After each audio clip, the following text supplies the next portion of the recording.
Well, this week I've spent 24 hours with elders from across our Yorkshire Synod in a 24-hour conference, enjoying, worshipping through and valuing the Psalms from the Hebrew Scriptures. And so it seems natural this weekend to turn to the psalm that is given as part of our lectionary, and it is Psalm number 8. And therefore we're turning to a psalm which, like many of the psalms, of course, is distinctive, but really stands alone in my view. Many of the psalms can be categorized. Many of the psalms have themes and styles and ways of expression that occur many times. But this is a psalm that in many ways stands alone. It's Psalm number 8. Lord, our sovereign, how glorious is your name throughout the world. Your majesty is praised as high as the heavens.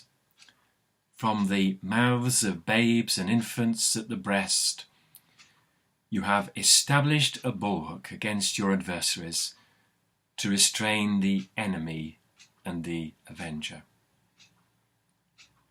When I look up at your heavens, the work of your fingers, at the moon and the stars you have set in place, what is a frail mortal that you should be mindful of him?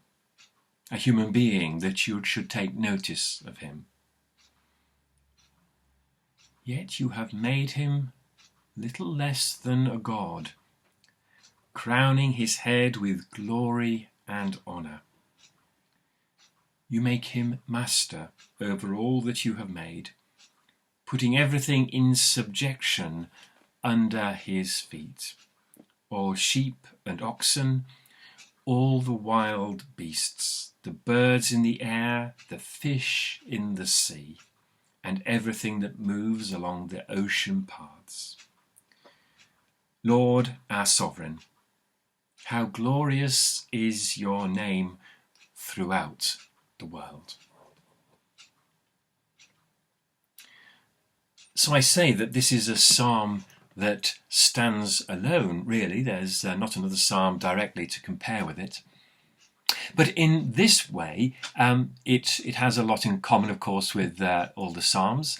And in our conference this week, we were drawing on some ideas from the Old Testament scholar Walter Brueggemann about the psalms being about orientation or disorientation when we come to Psalms of Lament, and new orientation.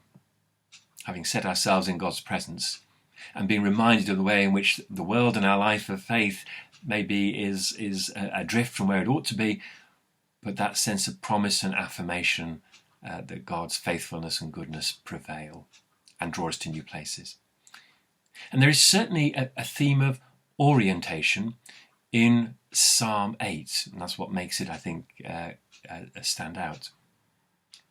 And it may be, therefore, particularly pertinent because at this time of our congregations making that journey back to a more normal life, as we ask all these questions about what is our worship for?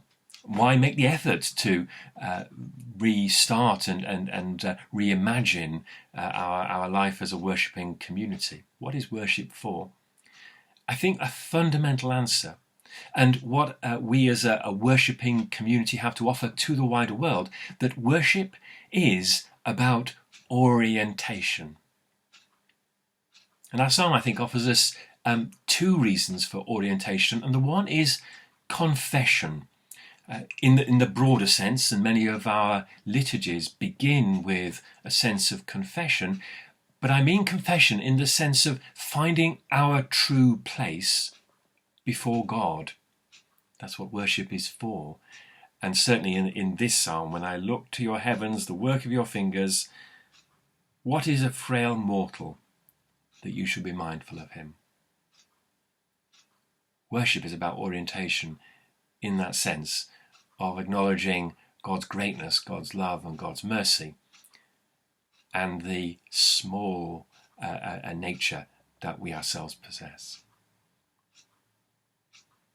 But worship is not only about orientation in that sense, It is also about orientation in sense of commission, of commissioning ourselves, knowing ourselves to be commissioned as partners with God in the outworking of God's mission.